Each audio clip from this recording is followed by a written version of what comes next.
Hey everybody, welcome back to another Judgment commentary of the Monogatari series, but today I'm going to be checking out the first film in the Kizumonogatari trilogy, Kizumonogatari Tekketsu, or Tekketsu Hen, which translates to Iron-Blooded. Freaking awesome.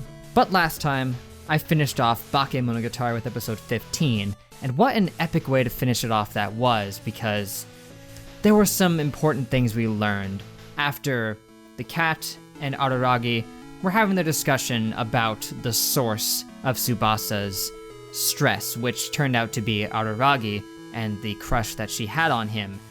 And of course the cat thought that the solution to that would be to kill Araragi, which, if you think about it, would do absolutely nothing to help with the stress and would have made it infinitely worse, but whatever.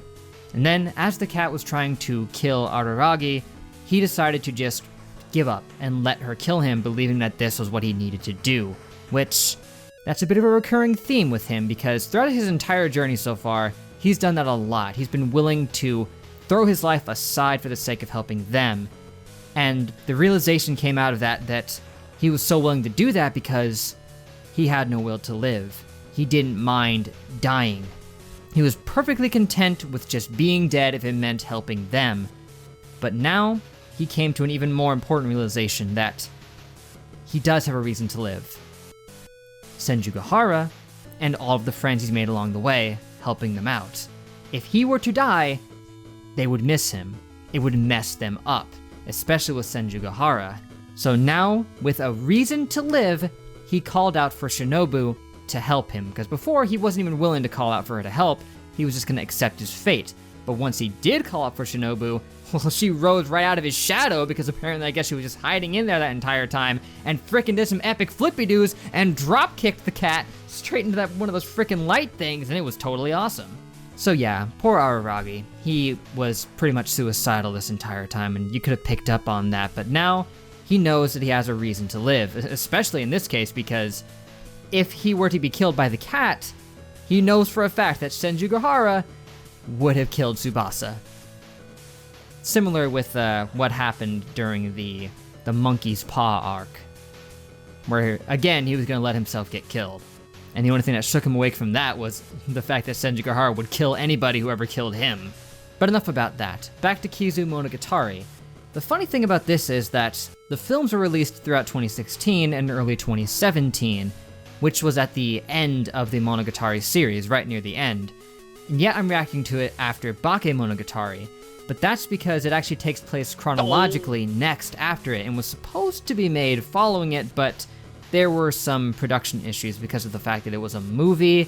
They were having some problems with that, so they just pushed it aside, delayed it, so that they could focus on the episodic ones, which threw the whole order completely out of whack, and there were some issues with the continuity that arose from that. So in order to fix that, just gonna watch it in the intended order with Kizumonogatari here, rather than whatever the next thing is.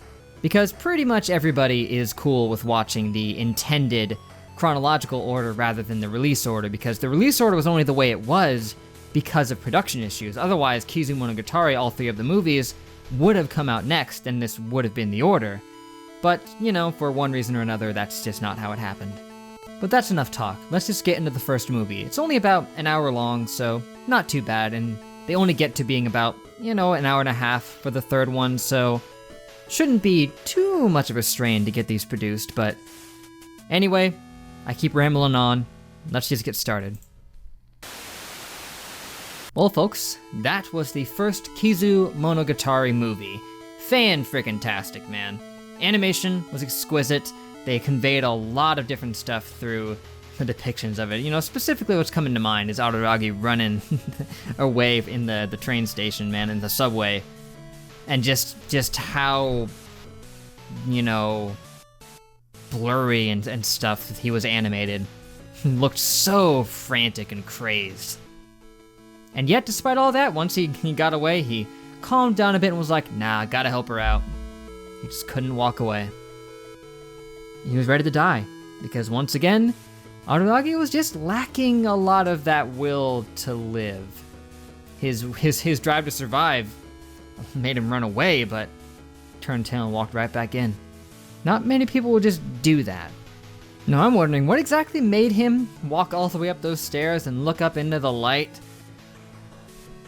What compelled him to do that? I guess he was just, you know, there was a lot going through his mind at that point, so I guess he was just wandering about. Probably didn't expect the sun to do that to him. Or maybe he did, and he was just hoping it would finish him off. But nope, it just burned him eternally in a constant, never-ending cycle of pain and misery. But it's nice to finally get to see how this all started. They told a lot about his past with the becoming a vampire thing. They alluded to the past quite frequently, and we even saw it briefly in episode 15, like I said multiple times. Now that we're getting to see it, they've delivered on it wonderfully. Which is, you know, to be expected. They waited a long time to make these movies, and to finally see it depicted, I'm sure was great for all the long-time fans who had to sit through everything else wondering how it happened. Dang, I can't even imagine that. This was supposed to be next, which makes sense that it was supposed to be. They hinted to it directly at the end of 15. And if everyone else had to wait years, like 6 freaking years, for this to come out. Dang, man, that must have sucked. I'm sure there were a lot of pieces missing that they just couldn't alleviate when they produced everything else. They had just had to leave those spaces blank, even though that wasn't the original intent. Man, there's just something to be said about how Monogatari thus far has managed to make people just talking so interesting and engaging. I mean, and other things, when people are just sitting around talking, it might be kind of boring, where there's nothing to really say or think about, you just kind of have to listen to them. But there's just something genuine about it, you know, with the way they're talking. The interactions feel just so real. They're just beautifully written, man. I mean, they got you enthralled in everything they're saying. You won't even notice it while it's happening. That's just how naturally they did it. Quite the accomplishment. But anyway, I guess that's gonna be it for now, guys. But thank you for watching. Make sure to leave a like and a comment if you enjoyed, and be sure to subscribe to stay updated on more of the Monogatari series, especially the 2 Kizumonogatari videos coming up soon. The next one, I believe, is also just about an hour in length. Probably not going to be too difficult to get that one together. Probably going to be fine. Might be able to have it ready, I mean, probably, unless something goes cataclysmically sideways. Probably be ready by Tuesday at the time of recording this.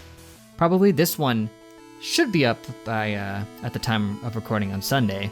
Point is, I'll be doing my best to get these out as quickly as possible. I would have liked to get this one ready sooner, but you know, finding a moment to record an hour-long video versus recording the half-hour-long ones, it provides complexities. Plus, I've had to work on commissions lately and things like that. I've been falling behind.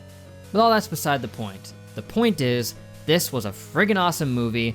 I enjoyed reacting to it a whole lot, and I hope you guys enjoyed the video as well. And I hope to catch you next time for Kizumonogatari 2.